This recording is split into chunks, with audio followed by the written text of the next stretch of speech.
The objective of snooker is straightforward. Score more points than your opponent by potting balls in a specific sequence. The game is played with 21 balls, 1 white cue ball, 15 red balls, and 6 colored balls, yellow, green, brown, blue, pink, and black. The colored balls have different point values. Yellow is worth 2 points, green is 3, brown is 4, blue is 5, pink is 6, and black is 7 points. The red balls are worth 1 point each. Players take turns using the cue stick to strike the cue ball, aiming to pot the red balls first. After potting a red ball, you then attempt to pot one of the colored balls. The goal is to alternate between potting a red ball and a colored ball until all the reds are cleared from the table. Once the reds are gone, players must pot the colored balls in order of their point value, from yellow to black.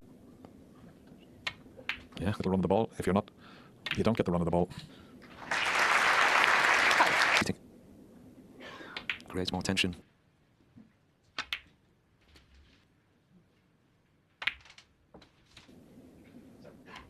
Play a little cannon off them, hold for the black. He's done down to the right corner as well. That may be his next choice. Potter position here. Different. 34. But you should be able to screw back with the cannon. As he comes forward.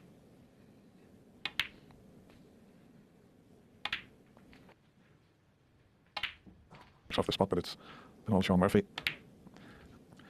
Moving again. If he does. Okay, he's going to lose the session, but if he can get out even 6-3, at least it gives him a little bit of high played when he did get the chance making that magnificent 131. So thoughts during that break. If he does get another chance that he can knock that red over the right middle and has had to sit down ever since. These are the fine marks, a little bit unlucky. And you can be sitting down in that chair for quite a long time. And particularly, I'm not saying him play, he didn't come into this tournament with a lot of great form. But this is absolutely. This is the Crucible Theatre, the World Championship. Showing everybody. Second century of the match. 104. Now watch the shot, the brown's slightly in the way, just watch the action. He might have to go up the left side of the table, but watch the action he gets on it. Oh, he's loads of reverse side, and he's judged that to perfection, has he? He has. 111. He's had breaks of 64, 63, 100. He's got here to get on the blue. Effortless.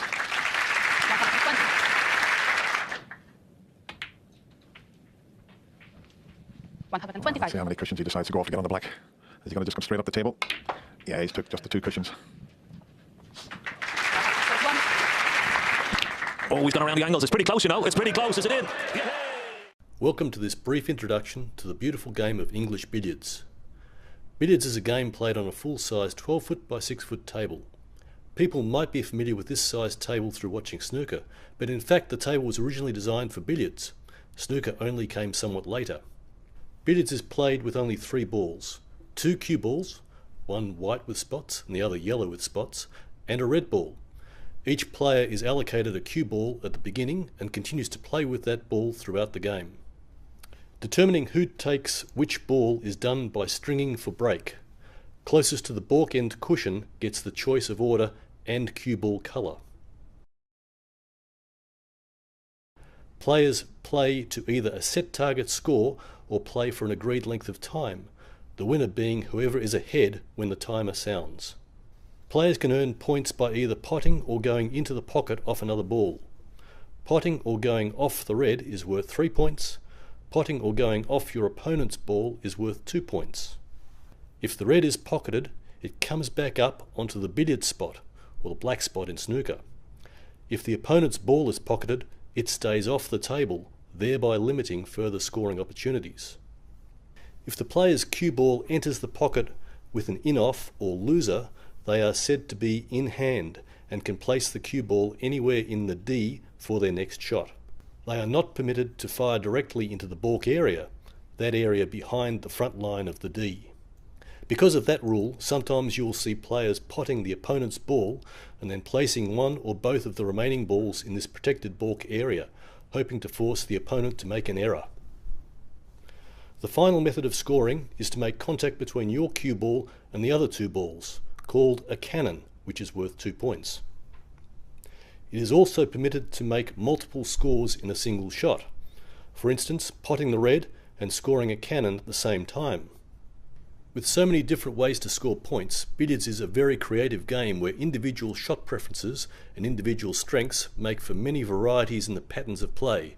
But having said that, There are quite a few tried and tested patterns of play that can yield consistently higher scores, and the players who know and master those patterns will dominate those with less precision or knowledge.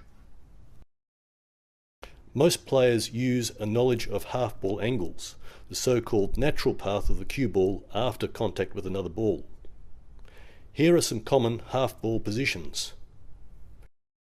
Middle pocket loser, cross loser, long loser, short Jenny, long Jenny. The heaviest scoring zone is at the top end of the table. That's because it is where the red is replaced after it is pocketed. At the top of the table, the balls can be kept under close control with the opponent's ball between the billiard spot and the top cushion. The cushion effectively traps the opponent's ball and allows for sequences of cannons and red pots.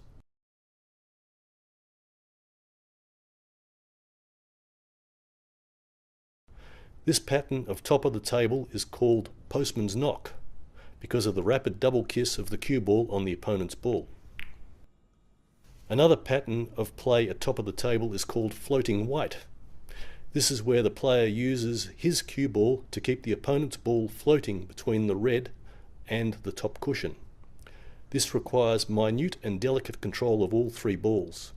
It is immensely tricky, and the slightest miscalculation with any of the three balls and position is lost.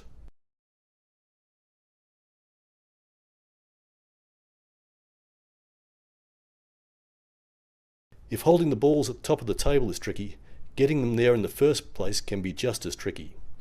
While there are an infinite number of ways of herding all the balls to the top, the two most common are the drop cannon, or indirect method, and the direct method. The drop cannon is made when the red is on or near its own spot, and the player plays a cannon from the opponent's ball to the red ball, leaving all three balls gathered at the top of the table. Drop cannons are notoriously chancy, and it is said that no two work out exactly the same. The direct method is generally more reliable, but requires more preliminary shots to set up. It looks like this: a mid-pocket in-off of the opponent's ball to push the ball behind the spot, followed by a red pot to get the red back onto the spot.